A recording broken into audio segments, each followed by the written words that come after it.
Hello everyone, this is me Pooja Kumari. This video going to look at a non-parametric statistical test called the Wilcoxon test. The Wilcoxon test is used to determine whether two dependent samples were selected from populations that have the same distribution. Doing this test, we will begin by identifying the claim, stating the null and alternative hypothesis, identifying an alpha level, and determine our sample size. So next one, another variation of the Wilcoxon test is the rank sum test. It's another non-parametric test that can be used to determine whether two independent samples were selected from populations having the same distribution. Here, one of the requirement for this test is the sample size must be at least 10 for both and represent the size of the smaller sample n1, that is n2. The size of larger sample in calculating the sum of the rank r, we are going to use the rank for the smaller of two sample.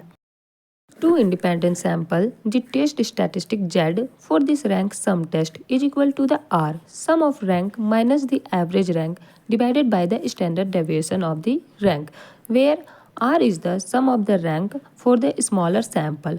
Recall, the average rank is found by taking n1, the sample size for the first sample, and multiplying that by the pooled sample 1, taking the two sample by adding them together plus 1, then dividing that whole thing by 2.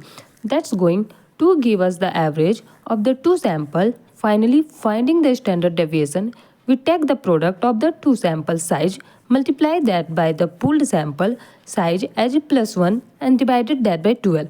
Finally, we take the square root of all of that. Here is an example of the Wilcoxon rank sum test. An industry analyst claimed there is no difference in the salary earned by worker in the manufacturing and construction industries.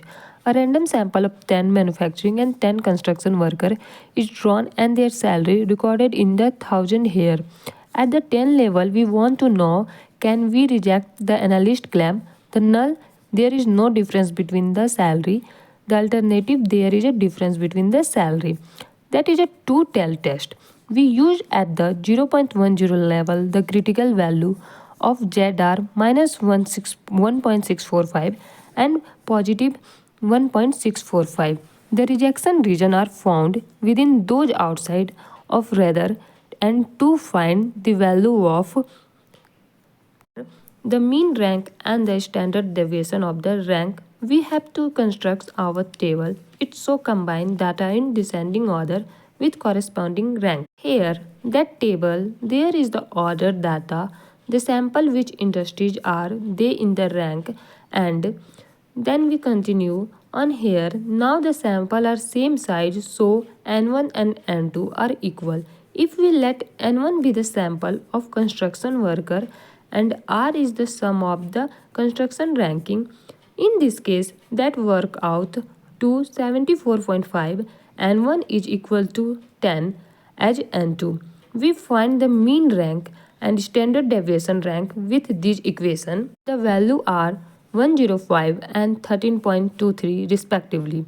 So with that, when R is 74.5 and a mean rank 105 and standard deviation of 13.23, our test statistic, when we plus those value in construction out of minus 2.31, that is less than the critical value, so we do reject the null hypothesis. There is enough evidence at the 10% level to reject the claim that there is no difference in the salary earned by the worker in each of these respective industries. Thank you.